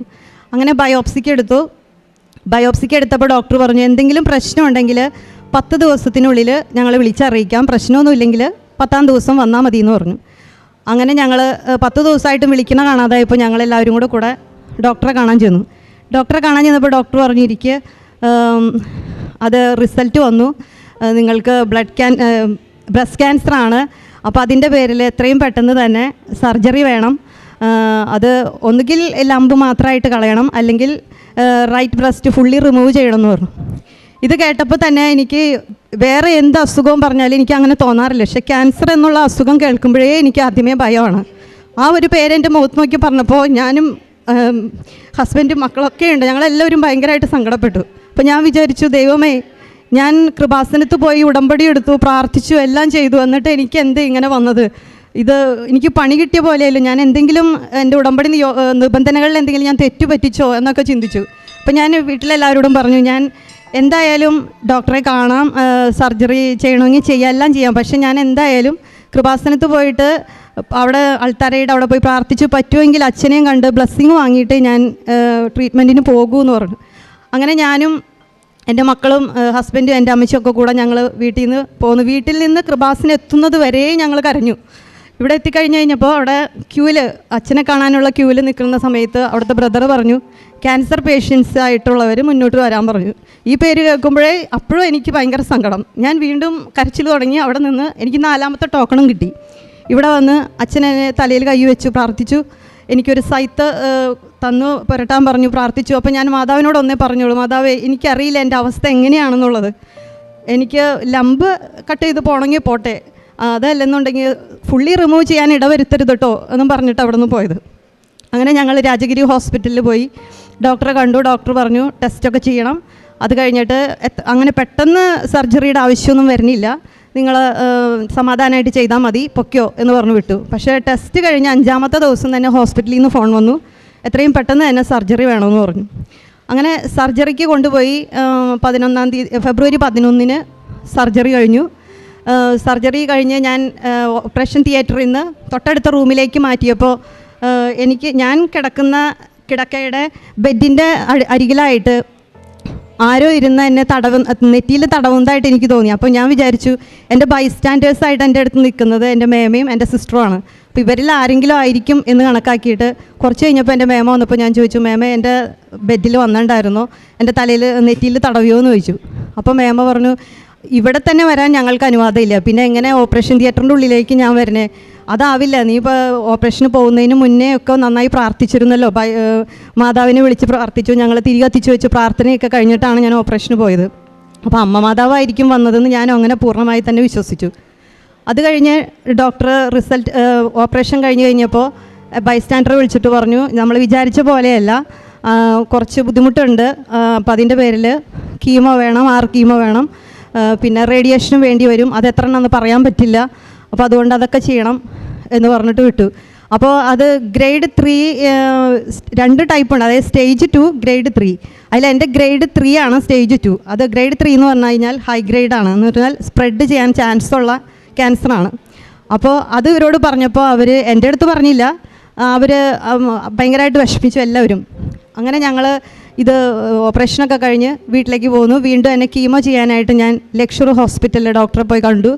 അങ്ങനെ 6 കീമോ ചെയ്തുകൊണ്ടിരിക്കലെ 3ാമത്തെ കീമോ കഴിഞ്ഞപ്പോൾ 3ാമത്തെ കീമോ ഒരു മാർച്ച് 10-ാം തീയതി ആയിരുന്നു എനിക്ക് 3ാമത്തെ കീമോ ചെയ്യണം. 3ാമത്തെ കീമോ കഴിഞ്ഞ് 6-ാം ദിവസം എനിക്ക് പെട്ടെന്ന് ഭയങ്കര ഷിവറിങ്ങും ഫീവറും അതുപോലെ തന്നെ ലൂസ് മോഷൻ, വൊമിറ്റിങ്, ബ്ലീഡിങ്, അങ്ങനെ ഇല്ലാത്ത അസുഖങ്ങളൊന്നുമില്ല, ഭയങ്കര ബുദ്ധിമുട്ടായി. അപ്പോൾ ലക്ഷറിലേക്ക് വിളിച്ച് പറഞ്ഞപ്പോൾ അവർ പറഞ്ഞു തൊട്ടടുത്ത ഹോസ്പിറ്റലിൽ കാണിക്കുക, അത്രയും ബുദ്ധിമുട്ടാണെങ്കിൽ കീമോ കഴിഞ്ഞ പേഷ്യൻ്റ് എല്ലാം ഇങ്ങോട്ട് കൊണ്ടുവരാൻ പറ്റില്ല, അപ്പോൾ അതുകൊണ്ട് അവിടെ കാണിക്കാൻ പറഞ്ഞു. തൊട്ടടുത്ത ഹോസ്പിറ്റലിൽ സെൻറ്റ് ജെയിംസ് ഹോസ്പിറ്റലിൽ കൊണ്ടുപോയി അവിടെ പോയി ട്രിപ്പ് ഇട്ടു, കാര്യങ്ങളൊക്കെ ചെയ്തു. വൈകുന്നേരം ഇപ്പോൾ ചെറുതായിട്ട് കുറഞ്ഞപ്പോൾ ഞാൻ വീട്ടിലേക്ക് പോന്നു. പക്ഷേ വീട്ടിലേക്ക് പോന്നപ്പോൾ 10 മടങ്ങ് വർധനവിൽ തന്നെ വീണ്ടും ഈ സംഭവങ്ങളൊക്കെ കൂടിക്കൊണ്ടിരുന്നു. അങ്ങനെ ഞാൻ പറഞ്ഞു, പിറ്റേ ദിവസം ഞങ്ങളുടെ പള്ളിയിൽ ഇങ്ങനെ പുതുഞായറാഴ്ച തിരുനാളാണ്, അപ്പോൾ ശനിയാഴ്ചയാണ് എനിക്ക് രാത്രി വയ്യാതാവുന്നത്. അപ്പോൾ കുട്ടികൾ എന്നോട് ചോദിച്ചു, മമ്മി ഞങ്ങൾ പള്ളിയിലേക്ക് പോകണോ, മമ്മിക്ക് തീരെ എന്തെങ്കിലും ബുദ്ധിമുട്ടുണ്ടോ എന്ന് ചോദിച്ചു. അപ്പോൾ ഞാൻ നിങ്ങളൊക്കെ പള്ളിയിൽ പൊക്കോ, പ്രാർത്ഥിച്ചു, എനിക്ക് വലിയ കുഴപ്പമൊന്നുമില്ല, അങ്ങനെ എന്തെങ്കിലും ബുദ്ധിമുട്ടുണ്ടെങ്കിൽ നമുക്ക് പോകാമെന്ന് പറഞ്ഞു. അങ്ങനെ പുതുഞായറാഴ്ച അന്ന് രാത്രി ഞങ്ങളുടെ വീട്ടിൽ ഒരുപാട് പേര് വന്ന് പോയിക്കൊണ്ടിരുന്നു. അന്ന് രാത്രിയായപ്പോൾ എനിക്ക് തീരെ പറ്റുന്നില്ല. ഞാൻ എൻ്റെ അമ്മച്ചിയോട് പറഞ്ഞു, അമ്മച്ചി നമ്മുടെ വണ്ടിയിൽ എനിക്ക് പോകാൻ പറ്റില്ല, എനിക്ക് ഇരുന്ന് പോകാൻ പറ്റില്ല, എന്നെ കിടത്തി തന്നെ കൊണ്ടുപോകണം, കാരണം എനിക്ക് തീരെ വയ്യ. അപ്പോൾ ഇവർ ആംബുലൻസ് വിളിച്ചു, എന്നെ കൊണ്ട് ലക്ഷറിലേക്ക് 45 മിനിറ്റ് കൊണ്ട് മാളയിൽ നിന്നും ലക്ഷർ ഹോസ്പിറ്റലിലേക്ക് എന്നെ എത്തിച്ചു. പോകും വഴിയിൽ ആ ആംബുലൻസിൽ എന്നെ മെയിൽ നേഴ്സ് ഉണ്ടായിരുന്നു. മെയിൽ നേഴ്സ് പറഞ്ഞു ആൾക്ക് BP ലോ ആയിക്കൊണ്ടിരിക്കുകയാണ്, തൊട്ടടുത്ത ഹോസ്പിറ്റലിൽ കയറി ഇഞ്ചക്ഷൻ ചെയ്യണം എന്ന് പറഞ്ഞു. അപ്പോൾ ഇവർ പറഞ്ഞു വേണ്ട, എത്രയും പെട്ടെന്ന് അങ്ങോട്ടേക്ക് തന്നെ എന്ന് പറഞ്ഞിട്ട് ഞങ്ങൾ ലക്ഷറിലെത്തി. അവിടെ ചെന്ന് കഴിഞ്ഞപ്പോൾ അവർ കാഷ്വാലിറ്റിയിലാണ് ചെന്നപ്പോൾ തന്നെ കാണിച്ച്. അവർ നോക്കിയിട്ട് പറഞ്ഞു കൊറോണയാണ് ഇത്, കീമോ കഴിഞ്ഞ് 6 ദിവസത്തെ പേഷ്യൻറ്റിന് കൊറോണ വരാൻ പാടില്ല, കൊറോണ വന്നതിൻ്റെ പേരിൽ ആളുടെ BP ലോ ആയി, അതുപോലെ തന്നെ സോഡിയം കുറഞ്ഞു, ബ്ലഡ് ഒട്ടുമില്ല, ബ്ലഡ് കൗണ്ട് കുറഞ്ഞു, ഫീവർ നിൽക്കുന്നില്ല, ഭയങ്കര ഷിവറിങ്, ഭയങ്കര പ്രശ്നം. അപ്പോൾ അവർ പെട്ടെന്ന് എന്നെ കൊറോണ വാർഡിലേക്ക് മാറ്റി. അപ്പോൾ ഒരാളെ ബൈസ്റ്റാൻഡറായിട്ട് അവിടെ നിർത്തുള്ളൂ. അങ്ങനെ ഞാനും എൻ്റെ മേമയും കൂടെ അവിടെ നിന്നു. അങ്ങനെ ഒരു ദിവസം അവരെന്നെ മരുന്നുകളൊക്കെ തന്നിട്ടൊന്നും എൻ്റെ ബോഡി റിയാക്ട് ചെയ്യുന്നില്ല മരുന്നുകളോട്. അതായത് ഒന്നും എനിക്ക് ഏൽക്കുന്നില്ല, എൻ്റെ ബ്ലഡ് കൂടുന്നില്ല, എൻ്റെ പനി കുറയുന്നില്ല, ബ്ലഡ് കയറ്റാൻ നോക്കുന്നുണ്ട്, പക്ഷേ പനി കുറയാത്തതുകൊണ്ട് ബ്ലഡ് കയറ്റാൻ പറ്റുന്നില്ല. അങ്ങനെ ഒരുപാട് പ്രശ്നങ്ങളായി. അപ്പോൾ അവർ പറഞ്ഞു എന്തായാലും ആളെ ഒന്നുകൂടെ നമുക്ക് നോക്കാം, ബ്ലഡ് കയറ്റാനുള്ള ആളെയൊക്കെ അപ്പോഴേക്കും റെഡിയാക്കി. അങ്ങനെ എൻ്റെ മേമനെ വിളിച്ചിട്ട് പറഞ്ഞു ആളെ ICUലേക്ക് ഷിഫ്റ്റ് ചെയ്യണം. അപ്പോൾ ആളുടെ ഹസ്ബൻഡിൻ്റെ നമ്പർ എനിക്ക് തായോ, ഞാൻ വിളിച്ച് പറയട്ടെ, കാരണം ആൾ ക്രിട്ടിക്കൽ സ്റ്റേജിലാണ്, ഇനി ജിനിയെ ഇങ്ങോട്ട് കിട്ടുമോ ഇല്ലെന്നൊന്നും നമുക്ക് പറയാൻ പറ്റില്ല, അപ്പോൾ അതുകൊണ്ട് എത്രയും പെട്ടെന്ന് ICUലേക്ക് ഷിഫ്റ്റ് ചെയ്യണമെന്ന് പറഞ്ഞു. മാം ഇത് കേട്ട പാടാകെ തകർന്നുപോയി, കാരണം ആ വീട്ടിലാരും അറിയിക്കാൻ പറ്റുന്നില്ല, കാരണം ആൾ വയ്യാതിരിക്കണം, പിള്ളേർക്ക് എക്സാമും കാര്യങ്ങളൊക്കെ ആയിട്ട്. അപ്പോൾ ഞാൻ മേമ പറഞ്ഞു വേണ്ട, ഞാൻ എല്ലാവരും അറിയിച്ചേക്കാന്ന് പറഞ്ഞു. എൻ്റെ ബന്ധത്തിലും വീട്ടുകാരൊക്കെ എന്നെ കാണാൻ വേണ്ടി ICUലെത്തി. അത് കഴിഞ്ഞ് എന്നെ ICUലേക്ക് കയറ്റി. അവിടെ ചെന്ന് കഴിഞ്ഞപ്പോഴും ഇതുപോലെ തന്നെ എന്നിലൊരു മാറ്റവും സംഭവിക്കുന്നില്ല. പക്ഷേ എനിക്ക് ഓർമ്മയുണ്ട് എന്താണ് സംഭവിക്കുന്നത്. ഡോക്ടേഴ്സ് എപ്പോഴും എൻ്റെ അടുത്ത് വരുന്നുണ്ട്, പോകുന്നുണ്ട്, അവർ പറയുന്നതൊക്കെ എനിക്ക് മനസ്സിലാവണമുണ്ട്. അപ്പോൾ അവർ പറയുന്നുണ്ട് ഇനിയിപ്പോൾ ഒന്നും ചെയ്യാനില്ല ആൾക്ക്, റൈറ്റ് ഹാൻഡിൽ എനിക്കൊന്നും ചെയ്യാൻ പറ്റില്ല, അത് സർജറി ചെയ്തതിന് ശേഷം ഒന്നും ചെയ്യാൻ പറ്റില്ല, ലെഫ്റ്റ് ഹാൻഡിലാണെങ്കിൽ എൻ്റെ വെയിനൊന്നും കിട്ടുന്നുമില്ല. അപ്പോൾ അവർ പറഞ്ഞു അവസാനമായിട്ട് നമുക്ക് ചാനലിട്ട് നോക്കാം എന്ന് പറഞ്ഞു. അപ്പോഴും എൻ്റെ കയ്യിൽ കൊന്തയും മാതാവിൻ്റെ ലോക്കറ്റും കയ്യിലിങ്ങനെ ഇറുക്കി പിടിച്ചുകൊണ്ട് നിൽക്കുക. അപ്പോൾ എൻ്റെ അടുത്ത് എൻ്റെ നോക്കുന്ന നഴ്സുമാർ എന്നോട് ചോദിച്ചു ആൻറ്റി കൃപാസന മാതാവിൻ്റെ ആളാണല്ലേ, കാരണം കയ്യിൽ കൊന്തയൊക്കെ ഉണ്ടല്ലോ എന്ന് പറഞ്ഞു. അപ്പോഴും ഞാൻ അതിന് മറുപടി പറയണില്ല, കാരണം എനിക്ക് മറുപടി പറയാൻ പറ്റണില്ല, ഞാൻ മരണത്തെ കണ്ടുകൊണ്ട് കിടക്കല്ലേ, അപ്പോൾ പിന്നെ എന്ത് പറയും, ഞാൻ എന്ന് മാത്രം പറഞ്ഞു. അത് കഴിഞ്ഞപ്പോൾ ഡോക്ടർ പറഞ്ഞു ഇനി അവസാനമായിട്ട് ഞങ്ങൾക്ക് ചെയ്യാൻ പറ്റിയത് ആൾക്ക് ചാനലിടാം, കഴുത്തിലൊരു ചാനലിട്ട് നോക്കാം, എന്നിട്ട് എന്താവുമെന്ന് അപ്പം നമുക്ക് നോക്കാമെന്ന് പറഞ്ഞു. അങ്ങനെ അവർ എനിക്ക് ചാനൽ ഇടാൻ വേണ്ടി ബൈസ്റ്റാൻഡർ എടുത്ത് വെച്ചപ്പോൾ മേമ സമ്മതം പറഞ്ഞു നിങ്ങൾ എവിടെ വേണേലും എന്ത് വേണേലും ചെയ്തോ, ജീവനോടെ ഞങ്ങൾക്ക് ആളെ തിരിച്ച് കിട്ടിയാൽ മതി എന്ന് പറഞ്ഞു. അപ്പോൾ അതിനിടയിൽ ഞാനൊരു ചെറിയ മയക്കത്തിൽ പോയപ്പോൾ ഞാൻ ശരിക്കും കാണുകയാണ് കുറേ റോസാപ്പൂക്കൾ ഇങ്ങനെ വാനിലേക്ക് ഉയർന്ന് പൊന്തിക്കൊണ്ടിരിക്കുക. അതിൻ്റെ നടുവിലൊരു വൈറ്റ് റോസാപ്പൂവിൻ്റെ നടുവിൽ എൻ്റെ മുഖം മാത്രം. അപ്പോൾ ഞാൻ മനസ്സിൽ ഉറപ്പിച്ചു ദൈവമേ ഞാൻ പോവുകയാണ്, ഇതോടുകൂടി എൻ്റെ കാര്യം കഴിഞ്ഞു, ഞാൻ പോവുകയാണ്. എന്നാൽ അവസാനമായിട്ട് മാതാവിനോട് എനിക്കൊരു വാക്ക് പറയണമല്ലോ. ഞാൻ കൊന്ത കയ്യിൽ ഇങ്ങനെ മുറുക്കി പിടിച്ചിട്ട് ഞാൻ പറഞ്ഞു അമ്മേ എനിക്ക് 3 മക്കളുണ്ട്, അവരെങ്ങും എത്തിയിട്ടില്ല, ഒരു സ്ഥലത്തും അവരെത്തിയിട്ടില്ല, അപ്പോൾ എനിക്ക് അവരെ ഒന്ന് കുറച്ച് നാളും കൂടി കാണണമെന്ന് എനിക്ക് ആഗ്രഹമുണ്ട്, അധിക കാലമൊന്നും വേണ്ട, കുറച്ച് കാലം നീട്ടി തന്നൂടെ എന്ന് ചോദിച്ചിട്ട് പ്രാർത്ഥിച്ചു. അപ്പോഴാണ് അവർ എനിക്ക് ചാനലിടുന്ന കാര്യം പറയണത്. ഉടനെ അവർ വന്ന് ചാനലിട്ടു. 1 മണിക്കൂർ കഴിഞ്ഞപ്പോഴത്തേനും എൻ്റെ മേമയെ വിളിച്ചിട്ട് പറഞ്ഞു ബ്ലഡ് കൗണ്ട് കൂടി, BP കൂടി, ആൾ മെഡിസിനോടൊക്കെ റിയാക്ട് ചെയ്ത് തുടങ്ങി, പ്രശ്നങ്ങളൊന്നുമില്ല, ഞങ്ങൾ ICUന്ന് പുറത്ത് കടത്താം, ഇന്നും കൂടി അവിടെ കിടക്കട്ടെ, നാളെ ICUന്ന് പുറത്ത് കടത്താം, പ്രശ്നങ്ങളൊന്നുമില്ല എന്ന് പറഞ്ഞു. അപ്പോൾ എനിക്ക് സന്തോഷമായി, കാരണം എന്നെ വേഗം ICUന്ന് പുറത്ത് കടത്തി. അത് കഴിഞ്ഞ് ICUന്ന് പുറത്ത് കടത്തുന്ന ദിവസമാണ് ചേട്ടൻ എൻ്റെ 1ാമത്തെ കീമോ, ലക്ഷർ ഹോസ്പിറ്റലിൽ 1ാമത്തെ കീമോ നടന്നുകൊണ്ടിരിക്കുന്ന സമയത്ത് ചേട്ടനൊരു പനി വന്നു. പനി വന്നിട്ട് രണ്ടാമത്തെ കീമോ 15 ദിവസം കഴിയുമ്പോഴാണ്, 22-ാം ദിവസം. അപ്പോഴും ഈ പനി മാറണില്ല. പനി മാറാതായി കഴിഞ്ഞപ്പോൾ എൻ്റെ കൂടെ വരാനായിട്ട് വേറെ ആരുമില്ല. അപ്പോൾ എൻ്റെ മേമയും എൻ്റെ സിസ്റ്ററും എൻ്റെ മോനും കൂടെയാണ് എന്നെ കൊണ്ടുപോകണത്. ചേട്ടനെ കൊണ്ടുപോകാനും പറ്റില്ല പനി. അപ്പോൾ ആളെ രാജഗിരി ഹോസ്പിറ്റലിൽ അഡ്മിറ്റ് ചെയ്തിട്ടാണ് ഞങ്ങൾ രണ്ടാമത്തെ കീമോയ്ക്ക് വേണ്ടിയിട്ട് ലക്ഷൂറിലേക്ക് പോകണം. അങ്ങനെ രണ്ടാമത്തെ കീമോ കഴിഞ്ഞ് തിരിച്ചു വന്നു കഴിഞ്ഞപ്പോൾ ആളും ഹോസ്പിറ്റലിൽ തന്നെയാണ്. പിറ്റേ ദിവസം ആളുടെ എല്ലാ ഫുൾ ചെക്കപ്പും ചെയ്ത്, എന്താ പനി എന്നറിയണമല്ലോ.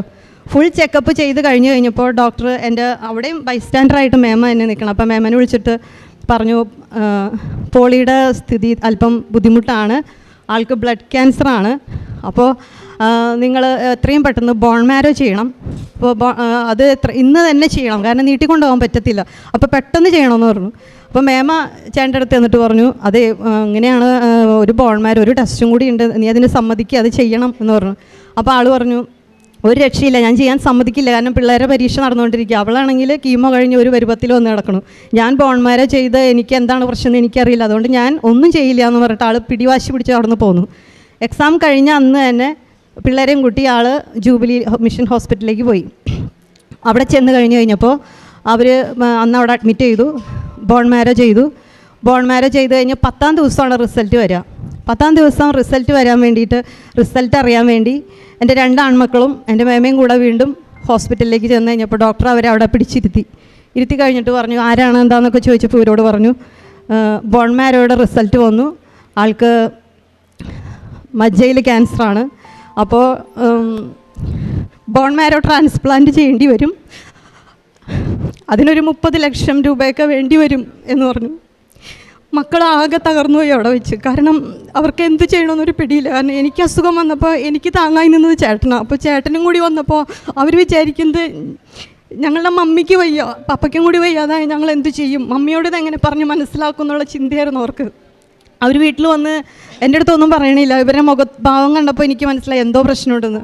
അപ്പം എൻ്റെ 2ാമത്തെ മോനോട് ഞാൻ കുത്തി ഓരോന്ന് ചോദിക്കുമ്പോൾ അവൻ പറയും, ഒന്നുമില്ല മമ്മി എന്ന് പറഞ്ഞു. അവസാനം ചോദിച്ചപ്പോൾ അവൻ പറഞ്ഞു, മമ്മി നമുക്ക് ഈ വീടൊന്നും വേണ്ട, നമുക്ക് വീട് വിൽക്കാം, വീട് വിറ്റിട്ട് നമുക്ക് പപ്പേനെ ചികിത്സിക്കാമെന്ന്. ഇത് കേട്ടപ്പോൾ ഞാൻ ചോദിച്ചു, വീട് വിറ്റ് പപ്പേനെ ചികിത്സിക്കുമോ, അതിന് മാത്രം നിൻ്റെ പപ്പയ്ക്ക് എന്താടാ അസുഖം എന്ന് ചോദിച്ചു. അപ്പോൾ അവൻ പറഞ്ഞു, ഒന്നുമില്ല മമ്മി, അല്ല നമുക്ക് പപ്പയാണല്ലോ വലുത്, വീടല്ലല്ലോ എന്ന് അവൻ പറഞ്ഞു. അത് കഴിഞ്ഞ് അപ്പോൾ അവരുടെ അടുത്ത് പറഞ്ഞു വിട്ടു, ആളെയും കൊണ്ട് എത്രയും പെട്ടെന്ന് വരണം, ബ്ലഡ് കൂടി ഒന്ന് ടെസ്റ്റ് ചെയ്യണമെന്ന് പറഞ്ഞു. അങ്ങനെ ജൂബിലി മിഷനിൽ വീണ്ടും ബ്ലഡ് ടെസ്റ്റ് ചെയ്യാൻ വേണ്ടി പോയി. ബ്ലഡ് ടെസ്റ്റ് ചെയ്ത് കഴിഞ്ഞാൽ അതിൻ്റെ റിസൾട്ടും വന്നു കഴിഞ്ഞപ്പോൾ ഇതുപോലെ തന്നെ പറഞ്ഞു, ബ്ലഡിൽ ക്യാൻസറാണ്, ആൾക്ക് മൾട്ടിപ്പിൾ മൈലോമ എന്ന മാരക ക്യാൻസറാണ്, അപ്പോൾ ആൾക്ക് ഒരുപാട് ബുദ്ധിമുട്ടാണ്, ക്രിട്ടിക്കൽ സ്റ്റേജാണ് എന്നൊക്കെ പറഞ്ഞു വിട്ടു. അപ്പോഴേക്കും ഞങ്ങളുടെ വീട്ടിൽ ഞങ്ങളുടെ ബന്ധുക്കളെല്ലാവരും അറിഞ്ഞു, ഞാനൊഴിച്ച് എല്ലാവരും അറിഞ്ഞു. അതാണ് 3rd കീമോ കഴിഞ്ഞപ്പോൾ ഞാൻ ICUലാവാനുള്ള കാരണവും അതുതന്നെയാണ്. ചേട്ടൻ്റെ അസുഖം അറിഞ്ഞ സമയത്താണ് എനിക്ക് അങ്ങനെ ഒരു പ്രശ്നം ഉണ്ടായത്. ഇതറിഞ്ഞ് ഞാൻ കഴിഞ്ഞപ്പോൾ എനിക്ക് ഇങ്ങോട്ട് വരാനോ ഉടമ്പടി പുതുക്കാനോ അല്ലെങ്കിൽ അച്ഛനെ കാണാനോ എനിക്കൊന്നും പറ്റില്ല. കാരണം എല്ലാവർക്കും അറിയാമല്ലോ, കീമോ കഴിഞ്ഞ ഒരു പേഷ്യൻറ്റിന് മുടി പോവും. അതാണ് പെണ്ണുങ്ങളുടെ ഏറ്റവും വലിയൊരു വിഷമം, മുടി പോകാന്നുള്ളത്. എൻ്റെ മുടിയും പോയി, പുറത്തിറങ്ങാൻ പറ്റാത്ത അവസ്ഥയായി. അതിനിടയിൽ ചേട്ടൻ ഇങ്ങനെയും കൂടി വന്നു കഴിഞ്ഞപ്പോൾ ഞാൻ എങ്ങനെ ഇങ്ങോട്ട് എത്തും? അപ്പോഴാണ് ലൈറ്റ് ക്യാൻഡിൽ പ്രയർ റിക്വസ്റ്റിൻ്റെ കാര്യം അറിഞ്ഞത്. അങ്ങനെ ഞാൻ 2 പ്രാവശ്യം ഞാൻ ലൈറ്റ് ക്യാൻഡിൽ പ്രയർ റിക്വസ്റ്റ് ഇട്ടിട്ട് പറഞ്ഞു, മാതാവേ എനിക്കോ ഇങ്ങനെ വന്നു, എൻ്റെ ചേട്ടൻ്റെ അസുഖമെങ്കിലും മാറ്റി കൊടുത്തേക്കണേ, ഒന്നുമില്ല എന്ന് പറയണേ. അങ്ങനെ പറയുവാണെങ്കിൽ ഞാൻ ചേട്ടനെയും കൊണ്ടുവന്ന് ആ അൾത്താരയിൽ വന്ന് ഞാൻ സാക്ഷ്യപ്പെടുത്തിയേക്കാം. എനിക്ക് വേറൊരു വഴിയില്ല, എന്നെ സഹായിക്കാൻ വേറെ ആരുമില്ല, അമ്മയോടല്ലാതെ ഞാൻ വേറെ ആരോടും പറയാം എന്ന് പറഞ്ഞിട്ട് ഞാൻ ഭയങ്കരമായിട്ട് കരഞ്ഞു പ്രാർത്ഥിച്ചു. അപ്പോൾ ചേട്ടന് അസുഖം ഉണ്ടെന്ന് പറഞ്ഞാൽ അന്ന് തന്നെ എൻ്റെ കയ്യിലുള്ള ആ ഉടമ്പടി ലോക്കറ്റും കൊന്തയും കൂടെ ഞാൻ ചേട്ടൻ്റെ കഴുത്തിലിട്ട് കൊടുത്തു. പിന്നെ ആളതെനിക്ക് തരില്ല, കാരണം ആൾക്കത് ഊരിക്കഴിഞ്ഞ് കഴിയുമ്പോൾ ആൾക്കൊരു വല്ലാത്തൊരു വിഷമം, അത് എൻ്റെ കയ്യിലിരിക്കട്ടെ എന്ന് പറഞ്ഞു. അപ്പോൾ ഞാനും കരുതി എന്നേക്കാൾ വലിയ അസുഖമാണല്ലോ ആൾക്കെന്ന്, ആളുടെ കയ്യിലിരിക്കട്ടെ എന്ന് കണക്കാക്കി ആൾക്ക് കൊടുത്തു. പിന്നെ എല്ലാ ദിവസവും വീട്ടിൽ എനിക്ക് ആളെക്കൻ്റെ കാര്യങ്ങളൊന്നും നോക്കാൻ പറ്റുന്നില്ല. അപ്പോൾ എൻ്റെ വിഷമം എനിക്ക് വയ്യാതായിപ്പോൾ നോക്കാൻ എൻ്റെ സിസ്റ്ററും ബാക്കിയുള്ളവരെല്ലാവരും പിള്ളേരൊക്കെ ഉണ്ട്. ചേട്ടന് വയ്യാതായി കിടന്നു കഴിഞ്ഞിട്ടുണ്ടെങ്കിൽ ഇവരെ അതിനും കൂടി ബുദ്ധിമുട്ടിക്കാൻ പറ്റുമോ? എനിക്കാണെങ്കിൽ നോക്കാൻ പറ്റില്ലല്ലോ, എൻ്റെ അവസ്ഥ ഇങ്ങനെയായി പോയില്ലേ എന്നായിരുന്നു എൻ്റെ വിഷമം. അപ്പോൾ ഉടമ്പടിയിലെ ഉപ്പും തൈലമൊക്കെ എപ്പോഴും നെറ്റിയിൽ പുരട്ടി പ്രാർത്ഥിക്കും, ഉപ്പ് കഞ്ഞിയിലിട്ട് കൊടുക്കും. അങ്ങനെയൊക്കെ പ്രാർത്ഥിച്ച് കഴിഞ്ഞപ്പോൾ ആൾ പറഞ്ഞു, ഞാൻ അങ്ങനെ പെട്ടെന്നൊന്നും ട്രീറ്റ്മെൻറ്റ് എടുക്കാൻ തീരുമാനിക്കുന്നില്ല, അപ്പോൾ 16 ഇഞ്ചക്ഷൻ വേണമെന്നൊക്കെയാണ് പറഞ്ഞേക്കണേ. 16 എണ്ണം കഴിഞ്ഞിട്ട് മാറിയില്ലെങ്കിൽ നമുക്ക് ബോൺ മാരോ ട്രാൻസ്പ്ലാന്റ് ചെയ്യണമെന്നാണ് പറഞ്ഞത്. അപ്പോൾ ആൾ പറഞ്ഞു, ഞാൻ അവളെ കാണുന്ന ഹോസ്പിറ്റലിൽ ലക്ഷൂറിൽ തന്നെ പോയിട്ട് ഡോക്ടറെ കാണാമെന്ന് പറഞ്ഞിട്ട് ഞങ്ങൾ ഡോക്ടറെ അടുത്ത് പോയി. അവിടെ ചെന്ന് കഴിഞ്ഞപ്പോൾ അന്ന് ജൂബിലി മിഷനിൽ എടുത്ത സ്ലൈഡ് തന്നെയാണ് അവിടെ വീണ്ടും ടെസ്റ്റ് ചെയ്യുന്നത്. അപ്പോൾ രാജഗിരിയിൽ നിന്ന് പോന്നപ്പോൾ പറയുന്നത് കിഡ്നി കംപ്ലയിൻറ്റ്, വയറ്റിലൊരു മുഴ, ബ്ലഡ് ക്യാൻസർ, പിന്നെ ബോൺ മാരോ ടെസ്റ്റ് ചെയ്തപ്പോൾ അതിലും ക്യാൻസർ, പിന്നെ ഈ അസുഖമില്ലാത്തൊരു ഭാഗം ഈ ശരീരത്തിലില്ല. അപ്പോൾ ലെക്ഷറിൽ ചെന്ന് കഴിഞ്ഞപ്പോൾ ഡോക്ടറെ അടുത്ത് ചോദിച്ചു, നിങ്ങൾ സ്ലൈഡ് കൊണ്ടുവന്നുണ്ടോ എന്ന് ചോദിച്ചു. അതേ സ്ലൈഡ് തന്നെയാണ്, ജൂബിലിയിൽ ചെയ്ത അതേ സ്ലൈഡ് തന്നെയാണ് ലെക്ഷറിലും ചെയ്യണത്. സ്ലൈഡ് കൊണ്ടു കൊടുത്തു. അതിൻ്റെ ടെസ്റ്റിന് അവർ വീണ്ടും ബയോപ്സിക്ക് എടുത്തു, അയച്ചു. അത് കഴിഞ്ഞ് അതിൻ്റെ റിസൾട്ട് വരുന്നത് 10-ാം ദിവസം ചെന്ന് കഴിഞ്ഞപ്പോൾ ഡോക്ടർ നോക്കിയിട്ട് പറഞ്ഞു, ഇതിൽ ഇപ്പോൾ മെഡിസിൻ എടുക്കേണ്ടതായ ഒരു പ്രശ്നങ്ങളുമില്ല, ഒരു ഇഞ്ചക്ഷൻ്റെ ആവശ്യമില്ല, മെഡിസിൻ എടുക്കേണ്ടതായ യാതൊരു പ്രശ്നങ്ങളും ഞങ്ങൾ കാണുന്നില്ല. അപ്പോൾ അതിൻ്റെ പേരിൽ ഒരു കാര്യം ചെയ്യും, നിങ്ങൾ ബ്ലഡ് ഒന്ന് ടെസ്റ്റിന് കൊടുക്ക്, അതിൻ്റെ റിസൾട്ട് വരട്ടെ എന്ന് പറഞ്ഞു. അപ്പോൾ ഞാൻ ICUവിൽ നിന്ന് പുറത്തിറങ്ങുന്ന അന്നാണ് ചേട്ടന് അബ്ഡോമൻ സ്കാൻ ചെയ്യാൻ വേണ്ടിയിട്ട് കൊണ്ടുവരുന്നത്. കാരണം വയറ്റിൽ 2 മുഴയാണല്ലോ, അപ്പോൾ അതിന് വേണ്ടിയിട്ട് അന്നാണ് കൊണ്ടുവരുന്നത്. അപ്പോൾ ഞാൻ അവിടെ കിടന്ന് ഞാൻ പ്രാർത്ഥിച്ചു, എൻ്റെ അമ്മേ ഇത്രയും നേരം മുഴയോ എന്താണെന്ന് ചോദിച്ചാൽ എന്തൊക്കെ ഉണ്ടായിക്കോട്ടെ, പക്ഷേ ഇനി ആ റൂമിലേക്ക്, ആ സ്കാനിങ് റൂമിലേക്ക് പോയിട്ട് തിരിച്ചു വരുമ്പോൾ അങ്ങനെ ഒരു സംഭവം ഇല്ലെന്ന് പറയണം. കാരണം എനിക്ക് മാത്രമല്ല, എൻ്റെ കുടുംബത്തിന് മൊത്തം അമ്മയിലൊരു വിശ്വാസം, അതായത് കൃപാസന മാതാവിലൊരു വിശ്വാസം ഉണ്ടാവണം, അതിന് വേണ്ടിയിട്ട് അമ്മയൊരു അത്ഭുതം പ്രവർത്തിച്ചേ പറ്റൂ എന്ന് പറഞ്ഞ് ഞാൻ അവിടെ കിടന്ന് പ്രാർത്ഥിച്ചു. ഇത് കഴിഞ്ഞ് ആ സ്കാനിങ്ങിൻ്റെ റിസൾട്ട് വന്നപ്പോൾ പറയാം, അങ്ങനെ ഒരു മുഴയില്ലെന്ന്, അങ്ങനെ ഒരു മുഴയേ ഇല്ല. അതുപോലെ തന്നെ ബ്ലഡിൻ്റെ റിസൾട്ട് 10-ാം ദിവസം വീണ്ടും ബ്ലഡിൻ്റെ റിസൾട്ട് വന്നു. അപ്പോഴും പറഞ്ഞു, മരുന്ന് എടുക്കേണ്ട സാഹചര്യം ഇപ്പോൾ കാണുന്നില്ല, ആൾക്ക് അങ്ങനെ വലിയ പ്രശ്നങ്ങളൊന്നും തന്നെ ഇപ്പോൾ ഇല്ല, മെഡിസിൻ്റെ എടുക്കണം പക്ഷേ ഇപ്പോൾ വേണ്ട എന്ന് പറഞ്ഞു. എന്നാലും ഞങ്ങൾ ഇടപെടാതെ ഇങ്ങനെ പ്രാർത്ഥിച്ചുകൊണ്ടിരുന്നു. ഈ കഴിഞ്ഞ നവംബർ 17-ാം തീയതി, കഴിഞ്ഞ വെള്ളിയാഴ്ച വീണ്ടും ഞങ്ങൾ 2 പേരും ചെക്കപ്പിന് പോയിരുന്നു. പോയി കഴിഞ്ഞപ്പോഴും അപ്പോഴും ഡോക്ടർ, ഞങ്ങൾ പൈസയൊക്കെ കരുതി തന്നെ പോയത്, തന്നെ എന്താവും എന്ന് പറയാൻ പറ്റില്ലല്ലോ. അവിടെ ചെന്ന് കഴിഞ്ഞപ്പോൾ പറഞ്ഞു, വേണ്ട, ഒരു ടെസ്റ്റും ചെയ്യേണ്ട, ആൾക്ക് ഒരു പ്രശ്നവും ഇല്ല. കാരണം വെയിറ്റ് ലോസ് ഉണ്ടായിരുന്നു, 82 കിലോ ഉള്ള ആൾ പെട്ടെന്ന് 70 കിലോ ആയി, നടക്കാൻ വയ്യാതെ ഇങ്ങനെ വെച്ചൊക്കെ നടന്നുകൊണ്ടിരുന്നത്. ഇപ്പോൾ വെയിറ്റ് ലോസൊക്കെ ഒന്നുമില്ല, അപ്പോൾ നല്ല ആദ്യത്തെ പോലെ തന്നെ വെയിറ്റായി. പനി പിന്നെ ഒരിക്കലും ഇന്ന് വരെ, ആ പനി മാറിയിട്ട് ഇന്ന് വരെ പിന്നെ പനിയേ ഉണ്ടായിട്ടില്ല, ഭക്ഷണം കഴിക്കാനോ ഒന്നിനും ഒരു ബുദ്ധിമുട്ടുണ്ടായിട്ടില്ല. അങ്ങനെ അത് കഴിഞ്ഞ് ഞാൻ പറഞ്ഞില്ലേ, എൻ്റെ 3 മക്കളും BCom ഫൈനലും +2 10ലൊക്കെ ആയിരുന്നു. അവരുടെ എക്സാമിൻ്റെ സമയത്തായിരുന്നു ഞങ്ങളുടെ വീട്ടിൽ ഈ പ്രശ്നങ്ങളൊക്കെ നടക്കണേ. അപ്പോൾ എനിക്ക് അവരുടെ കാര്യങ്ങൾ ശ്രദ്ധിക്കാനോ, അവർ എക്സാമിന് പോകണ നേരത്ത് വന്ന് എൻ്റെ റൂമിൻ്റെ വാതിൽക്ക് വന്നിട്ട്, മമ്മി ഞങ്ങൾ പോണ്, പ്രാർത്ഥിച്ചോളൂ എന്ന് പറഞ്ഞാൽ അവർ പോവും. വന്നിട്ട് നിങ്ങൾക്ക് എക്സാം എളുപ്പമുണ്ടായോ, ഇതൊന്നും ചോദിക്കാനുള്ള ഇതെനിക്കുണ്ടായിരുന്നില്ല, ഞാൻ ചോദിച്ചുമില്ല. പക്ഷേ മെയ് മാസത്തിൽ റിസൾട്ട് വന്നു കഴിഞ്ഞപ്പോൾ മോള് 10ലായിരുന്നു, അവൾക്ക് 9 A+ഉം 1 Aയും കിട്ടി. അതുപോലെ 2 ആൺമക്കൾക്കും വിചാരിച്ചതിൽ കൂടുതൽ മാർക്ക് കിട്ടുകയും ചെയ്തു, അവർക്ക് നല്ല റിസൾട്ടും ഉണ്ടായിരുന്നു. അപ്പോൾ ഞാൻ അതിക്ക് മുൻപ് ഒരു പ്രാവശ്യം ഇവിടെ ഉടമ്പടി എടുക്കാൻ വന്നു കഴിഞ്ഞപ്പോൾ ഇവിടെ ഇങ്ങനെ മക്കൾക്ക് വേണ്ടി പ്രാർത്ഥിക്കാൻ വേണ്ടിയാണല്ലോ ഞാൻ ആദ്യമായിട്ട് വന്നത്. അപ്പോൾ അന്ന് ഇവിടെ പറയുന്നത് കേട്ടു ഒരു വചനം, കർത്താവ് നിൻ്റെ പുത്രരെ പഠിപ്പിക്കും, അവർ ശ്രേയസ് ആർജിക്കും, ഏഷ്യ 54:13 എന്ന വചനം. ഞാനത് എൻ്റെ ബുക്കിൽ ഒരു 50 പ്രാവശ്യം എഴുതി. പിന്നെ എനിക്ക് എഴുതാൻ പറ്റിയില്ല, എന്നെ കൈവേദന വന്നതുകൊണ്ട് ഞാൻ പിന്നെ എഴുതിയില്ല. അപ്പോൾ അങ്ങനെ എഴുതി പ്രാർത്ഥിച്ചു. മക്കൾക്കും നല്ല ഉന്നത വിജയം നൽകി ദൈവം അനുഗ്രഹിച്ചു. ഒരു ദിവസം പോലും മുടങ്ങാതെ തൈലം പുരട്ടി പ്രാർത്ഥിക്കുകയും ഒക്കെ ചെയ്തു. ഇവിടെ ഞാൻ ഫസ്റ്റ് ഉടമ്പടി എടുക്കാൻ വന്നു കഴിഞ്ഞപ്പോൾ എനിക്ക് അത്ര വലിയ സീരിയസ് ആയിട്ടുള്ള നിയോഗം ഉണ്ടായിരുന്നില്ല. അപ്പോൾ ഞാനിങ്ങനെ ഞങ്ങളുടെ സ്വന്തം ഇടവക പള്ളിയിലേക്ക് പോകുമ്പോഴും രാവിലെ കുർബാനയ്ക്ക് പോകുമ്പോൾ ഞാൻ പ്രാർത്ഥിച്ചുകൊണ്ട് പോയിരുന്നത്, എന്താ അങ്ങനെ പ്രാർത്ഥിച്ചതെന്ന് എനിക്കറിയില്ല. പരിശുദ്ധ അമ്മയെ, കൃപാസനം പ്രസാദപര മാതാവേ, അമ്മയുടെ പ്രത്യക്ഷീകരണത്തിൻ്റെ ഒരു വലിയ സാക്ഷിയാക്കി എൻ്റെ കുടുംബത്തെ ഉയർത്തണമെന്ന് ഞാനിങ്ങനെ പറഞ്ഞുകൊണ്ടിരുന്നു. പക്ഷേ ഇതിനൊക്കെ വേണ്ടി, ഞങ്ങളുടെ വീട്ടിലൊരു വിശ്വാസം വർദ്ധിപ്പിക്കാൻ വേണ്ടി, അതല്ലെങ്കിൽ ഞങ്ങൾക്ക് ഇങ്ങനെ ഒരു വലിയൊരു വിപത്ത് വരുന്നുണ്ട് എന്നതിന് വേണ്ടിയിട്ടാണ് എന്നെക്കൊണ്ട് അങ്ങനെ പറയിപ്പിച്ചതെന്ന് എനിക്കറിയില്ല. അതുപോലെ തന്നെ ഉടമ്പടി എടുക്കാൻ എനിക്ക് താല്പര്യമില്ലാതിരുന്ന എന്നെക്കൊണ്ട് ഉടമ്പടി എടുപ്പിച്ചതും പ്രാർത്ഥന തുടങ്ങിയതും ഇത്രയും വലിയൊരു ബുദ്ധിമുട്ട് അനുഭവിച്ച സമയത്ത് എനിക്ക് പിടിച്ചു നിൽക്കാനൊരു പിടിവള്ളിയായിരുന്നു കൃപാസനം പരിശുദ്ധ ദൈവമാതാവും അതുപോലെ തന്നെ ഇവിടുത്തെ ഉടമ്പടി വസ്തുക്കളും ഇവിടുത്തെ പ്രാർത്ഥനയും സാക്ഷ്യങ്ങളെല്ലാം. ഞാൻ കീമോ കഴിഞ്ഞ് വന്ന് കിടക്കുമ്പോൾ എൻ്റെ തലയ്ക്ക് ഭാഗത്ത് എപ്പോഴും സാക്ഷ്യങ്ങൾ വെച്ചിങ്ങനെ കേട്ടുകൊണ്ടിരിക്കും. അപ്പോൾ ഞാൻ വിചാരിക്കും, അതിനിടയിൽ ചേട്ടൻ്റെ പ്രശ്നങ്ങളും കൂടി അറിഞ്ഞപ്പോൾ അപ്പോഴും ഞാനിങ്ങനെ പ്രാർത്ഥിക്കും, ദൈവമേ ഞങ്ങൾ 2 പേരെയും ഒന്ന് സുഖപ്പെടുത്തിയിരുന്നെങ്കിൽ ആ തിരുനടയിൽ വന്നിട്ട് ആൾത്താരയിൽ നിന്ന് ഞങ്ങൾക്കും സാക്ഷ്യപ്പെടുത്താമായിരുന്നു എന്ന് വരെ പ്രാർത്ഥിച്ചു. അങ്ങനെ ഇപ്പോൾ യാതൊരു പ്രശ്നങ്ങളുമില്ല, ആളും സുഖമായിട്ടിരിക്കുന്നു. പരിശുദ്ധ അമ്മയ്ക്ക് തിരുക്കുമാരനും കോടാനുകോടി നന്ദി. പ്രാർത്ഥനയിൽ ഞാൻ ആദ്യം സ്ഥിരമായിട്ട് അങ്ങനെ ബൈബിൾ വായിക്കുന്ന ശീലമൊന്നും എനിക്ക് ഉണ്ടായിരുന്നില്ല. പക്ഷേ ഇപ്പോൾ ഈ അസുഖം, അതായത് 2023 ഞങ്ങളെ സംബന്ധിച്ചിടത്തോളം വല്ലാത്തൊരു വർഷമായിരുന്നു. അപ്പോൾ അതുകൊണ്ട് എല്ലാ ദിവസവും മുടങ്ങാതെ ബൈബിൾ വായിക്കാനും സമ്പൂർണ്ണ ബൈബിൾ ഒരു പ്രാവശ്യം ഫുള്ളായിട്ട് വായിച്ച് തീർക്കാനും പറ്റി.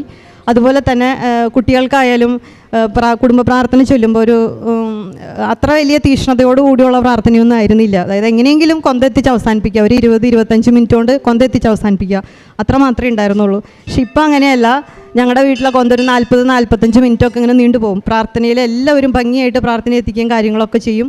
അതുപോലെ തന്നെ ഉടമ്പടി വസ്തുക്കളും നേർച്ച വസ്തുക്കളൊക്കെ ഉപയോഗിക്കുന്നതിലെല്ലാത്തിലും ഇപ്പോഴും ഇത്രയും വലിയ അസുഖം ചേട്ടനുണ്ടായിട്ടും 1 രൂപയുടെ മരുന്ന് പോലും കഴിച്ചില്ലെന്ന് പറഞ്ഞു കഴിഞ്ഞാൽ ഞങ്ങളുടെ നാട്ടിലും ഞങ്ങളുടെ പരിചയമുള്ളവർക്കൊക്കെ വലിയൊരു അതിശയമാണ്. ഇതെങ്ങനെയാണ് സാധിച്ചതെന്നാണ് അവർക്ക് അറിയേണ്ടത്. കാരണം ആൾക്കൊരു പ്രത്യേക വാശി പോലെയായിരുന്നു, ഞാൻ മരുന്ന് കഴിക്കില്ല, എനിക്കങ്ങനെ അസുഖമില്ല, അങ്ങനെ അസുഖം ഉണ്ടെന്ന് ആൾ സമർത്ഥിക്കാൻ തയ്യാറല്ലായിരുന്നു. അപ്പോൾ അങ്ങനെ ഇപ്പോൾ ആകെ കഴിച്ചതാണ് ഈ ഉപ്പും തൈലം നെറ്റിയിൽ പുരട്ടി പ്രാർത്ഥിക്കുക, അതുപോലെ ഉപ്പ് കഞ്ഞിയിലിടുക, ഇത്ര മാത്രമേ ചെയ്തിട്ടുള്ളൂ. വേറെ ഒരു മരുന്നും ആൾ കഴിച്ചിട്ടില്ല. വിശുദ്ധ ഗ്രന്ഥത്തിൽ ദിനവൃത്താന്തത്തിൻ്റെ 1-ാം പുസ്തകം 17-ാം അധ്യായം 16 മുതൽ 19 വരെയുള്ള തിരുവചനങ്ങൾ ഇപ്രകാരം പറയുന്നു: കർത്താവായ ദൈവമേ, അവിടുന്ന് ഈ ദാസനെ ഈ നിലയിലെത്തിക്കാൻ ഞാനോ എൻ്റെ കുടുംബമോ എന്തുള്ളൂ? കർത്താവെ, ഈ ദാസന് വേണ്ടി ഈ വലിയ കാര്യങ്ങളെല്ലാം അവിടുന്ന് ചെയ്തിരിക്കുന്നു, അവ പ്രസിദ്ധമാക്കുകയും ചെയ്തിരിക്കുന്നു. തൻ്റെ കുടുംബത്തെ ഒന്നിച്ച് പരിശുദ്ധ അമ്മയുടെ പ്രത്യക്ഷീകരണത്തിൻ്റെ സ്ഥിരം സാക്ഷികളാക്കണമേ എന്ന ഒരു പ്രാർത്ഥന താൻ അറിയാതെ തന്നെ ബോധപൂർവം പ്രാർത്ഥിച്ചുകൊണ്ടിരുന്നു എന്നുള്ളതാണ് ഈ മകൾ പറഞ്ഞത്. അപ്പോഴത് തൻ്റെ കുടുംബത്തെ വലിയ ഒരു വിപത്തിൽ നിന്ന് ഇവിടെ കയറ്റി നിർത്തി സാക്ഷ്യം പറയുവാനായിട്ട് തങ്ങളെ ഒരുക്കുന്നതിന് വേണ്ടിയായിരുന്നു എന്ന് ജീവിതത്തിൽ കടന്നുപോയ രോഗാവസ്ഥയിൽ നിന്ന് ഇപ്പോൾ സൗഖ്യം ലഭിച്ച് ഇവിടെ വന്ന് നിന്ന് സാക്ഷ്യം പറയുമ്പോൾ ഇതിനായിരുന്നു എന്നെ കൊണ്ട് ഉടമ്പടി എടുപ്പിച്ചത്, എനിക്ക് ഉടമ്പടി എടുക്കുവാൻ താല്പര്യമില്ലായിരുന്നു, പ്രത്യേകിച്ച് വലിയ നിയോഗങ്ങളോ കാര്യങ്ങളോ ഒന്നുമില്ല, പിന്നെ എന്തിന് ഉടമ്പടി എടുക്കണം, പ്രാർത്ഥിക്കണം, അങ്ങനെ ഒരു ചിന്തയിൽ നിന്നൊക്കെയാണ് ഇവിടെ വരുന്നത്. എന്നാൽ ഉടമ്പടി എടുത്തതിന് ശേഷം പിന്നീട് ഈ മകൾക്ക് വരുന്ന അസുഖം അത് grade 3 second stage breast cancer, അത് സ്പ്രെഡ് ചെയ്യുവാനുള്ള സാധ്യതയുണ്ട് എന്നുള്ളതാണ് ഡോക്ടേഴ്സ് പറഞ്ഞത്. പിന്നീട് ആ അവസ്ഥയിൽ ഈ മകളിരിക്കുമ്പോഴാണ് ഹസ്ബൻഡിന് ബോൺ മാരോ ട്രാൻസ്പ്ലാന്റ് ചെയ്യണം എന്നുള്ള രീതിയിൽ, ബ്ലഡ് ക്യാൻസറാണ് എന്നൊക്കെയുള്ള രീതിയിലെല്ലാം പിന്നീട് വേറൊരു അസുഖവും കൂടിയാകുന്നത്. അങ്ങനെ ഒന്നിനു പുറകെ ഒന്നായി തങ്ങൾ തകരുന്ന ഒരവസ്ഥയിൽ പിടിച്ചു നിൽക്കുവാനായിട്ട് തങ്ങൾക്ക് സാധിച്ചത് ഈ ഉടമ്പടി മാത്രമാണ്. ഉടമ്പടി നേർച്ച വസ്തുക്കൾ ഉപയോഗിച്ചിരുന്നു. ഒരു മരുന്ന് പോലും ഹസ്ബൻഡ് കഴിച്ചിട്ടില്ല. ഇത്രയേറെ അസുഖവും ഇങ്ങനെ കോംപ്ലിക്കേറ്റഡ് ആയിട്ടുള്ള ഒരു അവസ്ഥയിലിരുന്ന കുടുംബമാണോ ഇത്? ഇതെങ്ങനെ സാധ്യമായി? ഇങ്ങനെയൊക്കെ ചോദിച്ച് ഞങ്ങളുടെ അടുത്തുള്ളവരൊക്കെ പലരും വന്ന് ഉടമ്പടി എടുക്കുവാനും അതുപോലെ വളരെ വലിയ ഒരു വിശ്വാസത്തിലേക്ക് എത്തിച്ചേരുവാനും കഴിഞ്ഞു. അങ്ങനെ ആ പ്രദേശത്തിന് തന്നെ ഒരു സാക്ഷ്യമായിട്ട് ഈ കുടുംബം മാറുകയാണ്. തമ്പുരാൻ നമുക്ക് വേണ്ടി ചെയ്യുന്ന കാര്യങ്ങൾ, പരിശുദ്ധ അമ്മയുടെ മധ്യസ്ഥതയിലൂടെ ഈശോ എങ്ങനെയാണ് ഈ കുടുംബത്തെ ഒന്നാകെ പിടിച്ചു നിർത്തിയത്. തൻ്റെ മക്കളുടെ വിദ്യാഭ്യാസവും അവരുടെ ഉയർച്ചയും അതുമാത്രമായിരുന്നു ഈ മകൾ ഉടമ്പടി എടുക്കാൻ വരുമ്പോൾ മനസ്സിലുണ്ടായിരുന്നത്. എന്നാൽ പിന്നീട് അത് എങ്ങനെ മാറി?